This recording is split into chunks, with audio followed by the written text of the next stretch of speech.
Hello Makle, welcome to Chris Khan Academy. Today we are going to solve a physics PYQ NEET problem. Okay Makle, before we are going to apply the formulas, first we have to visualize it. So visualization bantu andre problem artha aitu anta artha makle. Nodi 2-point charges. So ಏನಂತ ತಗೊಂಡಿದ್ದಾರೆ 2 point charges ಇದೆ. Let me call it as A and B or name ಕೊಟ್ಟಿದ್ದಾರೆ A and B having the charges plus Q and minus Q. So ಇದ್ರ ಮೇಲೆ plus Q charge ಇದೆ, ಇದ್ರ ಮೇಲೆ minus Q charge ಇದೆ ಅಂತ ಹೇಳಿದ್ದಾರೆ. Yes, well and good.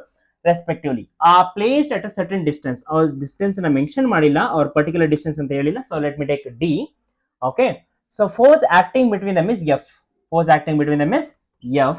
So if 25% of charge of A is transferred to B, ಅಂದ್ರೆ ಇಲ್ಲಿಂದ 25% of charge na B ಗೆ ಟ್ರಾನ್ಸ್ಫರ್ ಮಾಡ್ತಾ ಇದ್ದಾರೆ, 25% of charge na B ಗೆ ಟ್ರಾನ್ಸ್ಫರ್ ಮಾಡ್ತಾ ಇದೆ, then the new force between the charges becomes, so ನಾವೇ ಮಾಡೋಣ, ಬಿಫೋರ್ ಎಫ್ ಅಂತ ತಗೋಣ, ಆಫ್ಟರ್ ಎಫ್ ಡ್ಯಾಶ್ ಅಂತ ತಗೋಣ.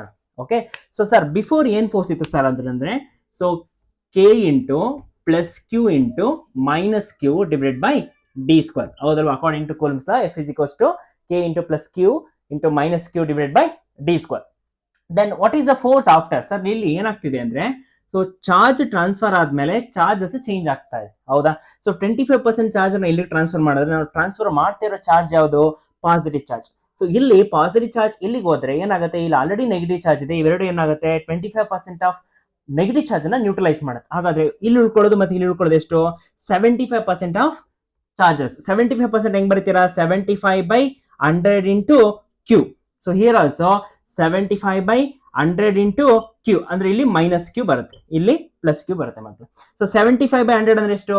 3/4, ಹೌದಲ್ವಾ? So instead of writing 75/100 I can also write 3/4 plus q. ಇಲ್ಲಿ 3/4 ಮೈನಸ್ ಕ್ಯೂ, ಹೌದಾ ಮಕ್ಕಳೇ? Now what is the new force? New force is given by k into 3/4 plus q multiplied by 3/4 minus q ಆಯ್ತು, all divided by d square ಆಯ್ತು ಮಕ್ಕಳು. So what is the new force now? So f dash is equals to 3 3s are 9 divided by 4 4s are 16 multiplied by ಇಲ್ಲಿ ಏನು ಉಳ್ಕೊಳ್ತು? k into plus Q into minus Q divided by d square. So ಈ complete term observe ಮಾಡಿ, this complete term is same as F. So we write that F dash is equals to 9/16 F ಆಯ್ತು ಮಕ್ಕಳು. Okay, so the right answer is option C. Thank you all.